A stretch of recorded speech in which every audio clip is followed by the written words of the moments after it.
I'm Chad Yakobson with Stave, and I'm here with your craft beer and brewing tip of the week.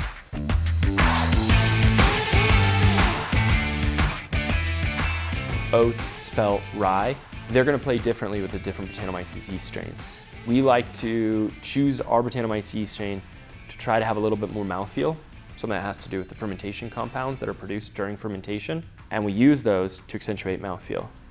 If you have a Brettanomyces strain that you notice is really finishing dry, then you may use more oats or more spelt. Whereas if you find that your Brettanomyces strain, when it ferments, is leaving a little bit of residual, or it seems to have a more voluptuous mouthfeel, you can pull some of those out. That knowledge of the yeast strain you're using, especially with regards to the Brettanomyces, and your brew house techniques. Are you mashing in warmer? Are you mashing in cooler? They will really dictate that on the back end. Other brew house processes are really important to hone in as well. Keeping those pHs in your mash tun in 5.4, 5.6 range, getting those into the kettle in the 5.2 range. One of the things that we spoke about is that Farmhouse and Saisons are some of the hoppiest beers brewed in Belgium. They're not an IPA, but they do have a really high level, often of low alpha acid hops in there. And it's crucial that your pH is adjusted in the kettle. So having that 5.2 pH is going to make sure that while you're extracting the alpha acids, the beta acids from the hops, they're not coming off as astringent, but instead they're a nice level of bitterness.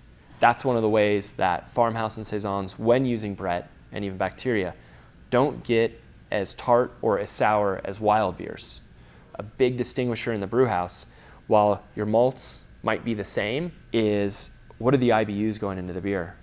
The same malt base, one with 10 to 15 IBUs and the other with 25 to 30 IBUs, are going to have very different finishing characteristics.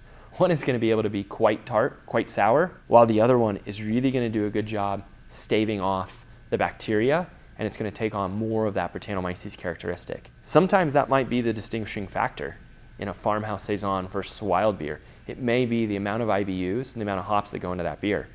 If all processes are kept the same, that in and of itself is going to make a very big difference. Having that pH right in the kettle is really important.